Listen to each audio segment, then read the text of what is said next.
Ciao a tutti amici di Un Sorriso in Più Family, bentornati. Io sono Angelica e oggi continuiamo la lettura del nostro libro La trilogia dell'amicizia. In particolare andremo a leggere il secondo capitolo della seconda parte del libro che si intitola Non è facile essere mamma. Mamma, mamma! Tornò a stridere il piccolo ormai fuori dall'uovo. Era bianco come il latte e delle piume sottili, rade e corte gli coprivano alla meglio il corpo. Cercò di fare qualche passo, ma crollò accanto alla pancia di Zorba. Mamma, ho fame! Stridette beccandogli la pelliccia. Cosa poteva dargli da mangiare? Diderot non aveva miagolato niente su questo argomento. Sapeva che i gabbiani si nutrono di pesce, ma dove lo trovava lui adesso un pezzo di pesce? Zorba corse in cucina e tornò indietro facendo rotolare una mela. Il piccolo pulcino si rialzò sulle zampe traballanti e si precipitò sulla frutta. Il piccolo becco giallo toccò la buccia, si piegò come fosse stato di gomma e, quando poi si raddrizzò di nuovo, catapultò il pulcino all'indietro facendolo cadere. «Ho fame!» stridette arrabbiato. «Mamma, ho fame!» Zorba tentò di fargli beccare una patata, qualche croccantino. Con la famiglia in vacanza non c'era molto da scegliere, rimpiangendo di aver vuotato la sua ciotola di cibo prima della nascita del piccolo.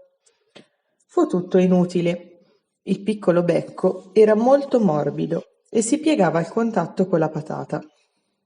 Allora, in preda alla disperazione, ricordò che il pulcino era un uccello e che gli uccelli mangiano gli insetti. Uscì sul balcone e aspettò pazientemente che una mosca arrivasse a tiro delle sue grinfie. Non tardò a catturarne una e la consegnò all'affamato. Il piccolo prese la mosca nel becco, strinse e chiudendo gli occhi la ingoiò. «Buona pappa, ancora, mamma, ancora!» stridette con entusiasmo. Zorba saltava da una parte all'altra del balcone, aveva preso 5 mosche e un ragno, quando dal tetto della casa di fronte gli arrivarono le voci note dei 2 gatti rissosi che aveva affrontato ormai vari giorni prima. «Guarda, amico, il ciccione sta facendo ginnastica ritmica. Con quel corpo chiunque è un ballerino», miagolò uno.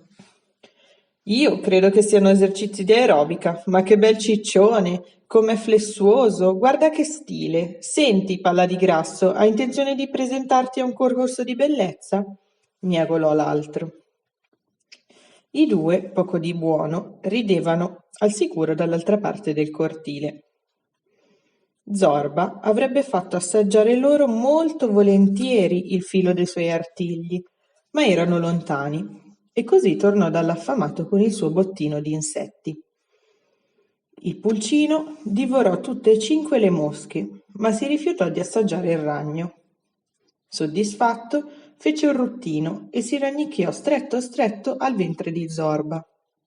«Ho sonno, mamma!» stridette. «Senti, mi dispiace, ma io non sono la tua mamma», miagolò Zorba. «Certo che sei la mia mamma, e sei una mamma molto buona», rispose chiudendo gli occhi. Quando arrivarono Colonnello, segretario e Diderot, trovarono il piccolo addormentato accanto a Zorba. «Congratulazioni, è un bellissimo pulcino. Quanto pesava quando è nato?» chiese Diderot. «Che razza di domanda è? Non sono mica sua madre», rispose Zorba. «È quello che si chiede in questi casi, non la prendere male. Si tratta davvero di un bellissimo pulcino», miagolò Colonnello. «Terribile, terribile!» esclamò Diderot, portandosi le zampe anteriori alla bocca. «Potresti dirci cos'è che è così terribile?» domandò Colonnello. «Il piccolo non ha nulla da mangiare, è terribile, terribile!» insiste Diderot. «Hai ragione, ho dovuto dargli delle mosche e credo che ben presto vorrà mangiarne di nuovo», riconobbe Zorba. «Segretario, cosa aspetta?» chiese Colonnello. «Mi perdoni, signore, ma non la seguo», si scusò Segretario. Corra al ristorante e torni con una sardina, ordinò Colonnello. E perché proprio io, eh? Perché devo essere sempre io il gatto delle commissioni? Va a bagnarti la coda nella benzina, va a cercare una sardina. Perché sempre io? Protestò Segretario. Perché stasera, caro signore, avremo per cena dei calamari alla romana. Non le sembra una buona ragione? Spiegò Colonnello. E la coda mi puzza ancora di benzina. Ha detto calamari alla romana? Chiese Segretario, prima di arrampicarsi sul tetto. Mamma, chi sono questi? Stridette il piccolo indicando i gatti. Mamma, ti ha chiamato mamma, ma è terribilmente tenero, riuscì a esclamare Diderot prima che lo sguardo di Zorba gli consigliasse di chiudere la bocca. Bene, caro guaglione, hai sempre tenuto fede alla prima promessa e stai mantenendo la seconda. Ti resta solo la terza, dichiarò Colonnello. La più facile, insegnargli a volare, miagolò Zorba ironico. Ci riusciremo. Sto consultando l'enciclopedia, ma il sapere richiede il suo tempo, assicurò Diderot. Mamma, ho fame! L'interruppe il piccolo.